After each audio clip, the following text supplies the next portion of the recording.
it's Adrian. Welcome back to my channel.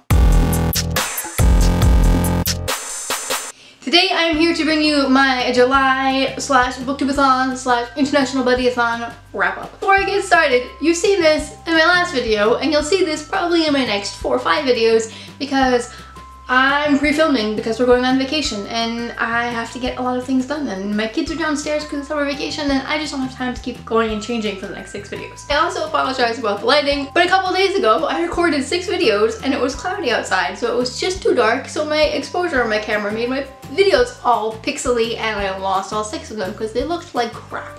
So my overhead light is on. It's not the best lighting system.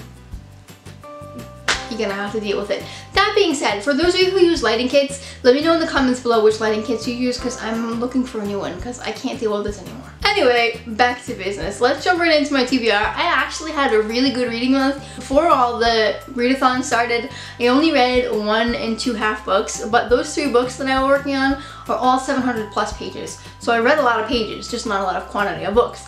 And then the readathon came along and I was like a reading machine. Guys, I read 10 books and 2 half books. And 4 of those books were 700 plus pages. The first book that I completed in the month of August was The Well of Ascension by Brandon Sanderson. This is the 2nd book in the Mistborn trilogy. I've talked about the Mistborn trilogy a lot on my channel already, so I'm not going to get into too much about what this is actually about, but I love this book. Brandon Sanderson's books can get very slow. They're books that have to be digested, let's just put it that way. The beginning of the book was really easy to get into. The middle of the book got a little bit slow and a little bit tedious, but still really good. And the end of the book was just mind-blowing. Absolutely mind-blowing. I gave this book a 5 stars despite the fact that the middle was a little bit slow because it was phenomenal. So far, my favorite book in the series. And then before all the readathon started, I read 2 books that I didn't finish that I had to put on pause that I will be finishing in the month of August. The first one is The Hero of Ages by Brandon Sanderson. This is the 3rd book in the Mistborn series. So far the beginning is kind of slow, still very interesting, but Brandon Sanderson has a way with endings. So I'm so excited to finally finish this book. I'm 450 pages in, I still have 300 pages left, but so far so good. The second book that I had to put on hold, I actually forgot to mention in my TBR video, is Harry Potter and the Order of the Phoenix. I'm 550 pages in, I've got 200 pages left. I should be able to finish that one in the next couple days. This is the book that everybody says Harry gets really whiny in, and he does indeed get quite whiny, but I have to say the whininess in this book is kind of fitting for the situation. This tends to be some people's least favorite book, but so far I'm really enjoying it. I can't wait to find out what happens at the end. I hate Dolores Umbridge. I finally get why people didn't like her because I hadn't met her until this book. Because for those of you who don't know, I haven't actually finished the Harry Potter series yet and I'm working my way through before the end of the year. And then started the BookTubeAthon. There were 7 challenges for the BookTubeAthon. I did not get to complete all 7 challenges, but I will say the only challenge that I said I wasn't going to complete, I actually did, and that was to read 7 books. I actually read 7 books in 1 week. The first book that I read and completed was A List of Cages by Robin Rowe. This was the Job and Librarians book club pick of the month for the month of July, and I wasn't a big fan of this book. I actually have a book review recorded scheduled for a couple of weeks from now, so you guys can hear more of my thoughts and opinions on that when it goes up. But for those of you who don't know, this is about a boy named Julian, and Julian is in a foster home, and it follows also a boy named Adam. And Adam was at one point Julian's foster brother, and it's all about their relationship and finding out what happened between them, and it was a good setup for a book.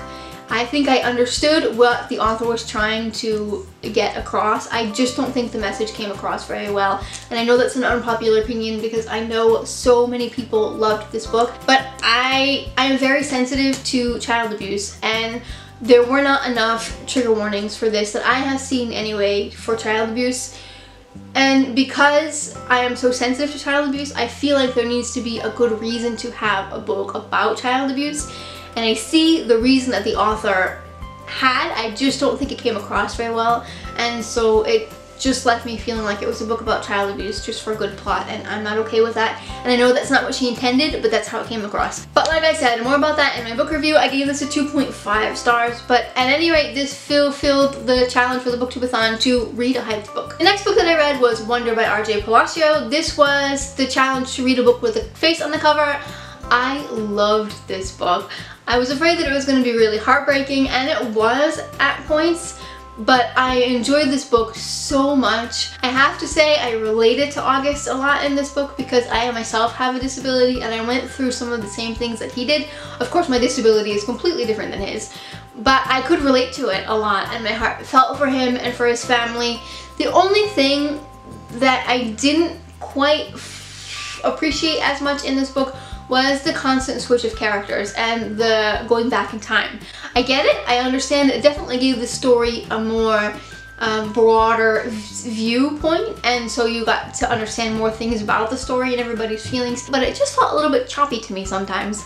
And I would have liked to see more of August, but regardless of that, I really loved the book. I gave it a 4.5 stars. It was fantastic. The next book that I read during the BookTubeAthon was The BFG by Roald Dahl. This didn't really fit in any of the challenges, but I read this with my kids as an audiobook, and guys, I wasn't a big fan. I didn't like this book. I had a hard time relating to the characters. It seemed a little bit boring to me. I know that this is a well-beloved children's book, but I wasn't a huge fan, and neither were my kids. And we watched the movie after we read the book, and we didn't really like the movie either. But this follows a little girl named Sophie, and Sophie has seen a giant and she's not supposed to see the giant, so the giant takes her away to giant country and she finds out that he's a friendly giant, and the story picks up from there and it follows their friendship, and it just, I wasn't a huge fan. I have a lot of unpopular opinions this month. I'm gonna get in so much trouble, but I gave this book a 2.5 stars. And then I read Unraveling by Elizabeth Norris. This book was so good. This is the third sci-fi book that I've read this year that I absolutely loved. 3 for 3, and I keep saying that I'm not a sci-fi fan. But anyway, this follows a girl named Janelle, and Janelle is, at the very beginning of the book, hit by a car, and she dies. And she's brought back to life by somebody that she goes to high school with, and she finds out that the world is going to be ending in less than 24 days, and she's got 24 days to solve the world's doom and gloom and apocalyptic problems. I'm not going to say anything else about this book because I didn't know anything more about this book, and I was totally surprised.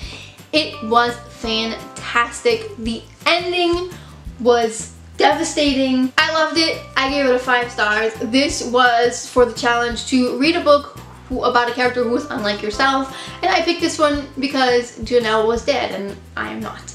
And then for the challenge to read a book in one day, I read The Velveteen Rabbit. I'm not going to pull it down because it's way up on top of my bookshelf and I can't reach it. I'm also not going to give this book a rating because I read it so many times, but like I said in my TBR video, I'm hoping to be able to do something great with this with my mom for Christmas to pre-record while I'm in the States. So I wanted to reread it so that it was fresh in my mind, and it was great.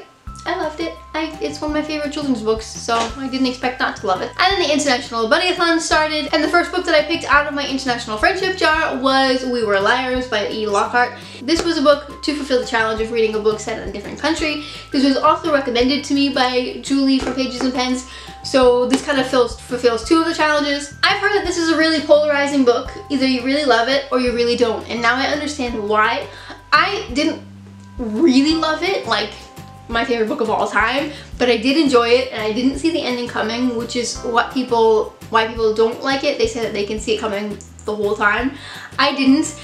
I really enjoyed it. I'm not going to tell you what the book is about because I feel like if you know, it already ruins the story, and I didn't know. I knew absolutely nothing about this book. I enjoyed it. I gave it a 4 stars. I also read this in one day, so again, this fulfills the BookTubeAthon challenge to read a book in one day, and this is my BookTubeAthon book number 6. And while I was reading during the International BuddyAthon, I also listened to Charlie and the Chocolate Factory by Roald Dahl with my children. This book was a little better than the BFG, but still, it's not my favorite children's book. When we finished this one, we also watched the movie, both the old Willy Wonka and the Chocolate Factory and the new Charlie and the Chocolate Factory with Johnny Depp. I enjoyed them both. I thought the movies were fantastic. But the books, again, I think I'm not a big Roald Dahl fan. I think that must be it. But I gave this one a 3 stars. I did enjoy it. It was okay. Not my favorite kids book, not the worst kids book I've ever read. But that is my BookTubeAthon book number 7, and that completes the challenge of reading all 7 books. Next up for the International BuddyAthon, I picked Strange and Beautiful Stars by Ava Lavender by Leslie Walton. This was my book recommended by Julie from Pages and Pens, my international buddy, and I ended up DNFing this book, and I never DNF books. but I got about 45 pages into it and I just couldn't relate to it. I think this might not be the best readathon book because it's a lot of narration and very little like dialogue or storytelling in other ways. And the book is magical realism, and I'm not sure that I'm a fan of magical realism after reading the first 50 pages of this because I can't relate to it. Like my brain just isn't creative enough, I think, to be able to relate to a book like this. I do want to read this book. I didn't hate it, I just wasn't getting it, or I wasn't in the mood for it. Maybe that's what it is. So I'm hoping to be able to try this out later in the year on audiobook. I think this would be a great audiobook for me. So far I wasn't a huge fan. So I DNF'd this one. And then during the last day of the BookTubeAthon and the International BuddyAThon, I picked up Ugly Love by Colleen Hoover because I got this book in from the library. I had reserved it a couple weeks ago and it came in. And I wanted to read it before we go away on vacation. So I am almost done with this book. I have about 70 pages left. And so let me tell you, I'm not a huge romance book fan, but sometimes I just need to read something mind-numbing and trashy. And this book is trashy. It's a sexy time book, let's just put it that way, but it's so ridiculous that I really like it. And the characters of this book are so sarcastic, and some of the dialogues and inner dialogues are so ridiculous that it just makes me laugh. I love this book. It's awful, it's trashy, but it's a guilty pleasure. I think it's fantastic. If I had to rate this book so far, I would probably give it a 4 stars. So far, I'm really loving it. Alright, that's it. I did really well this month.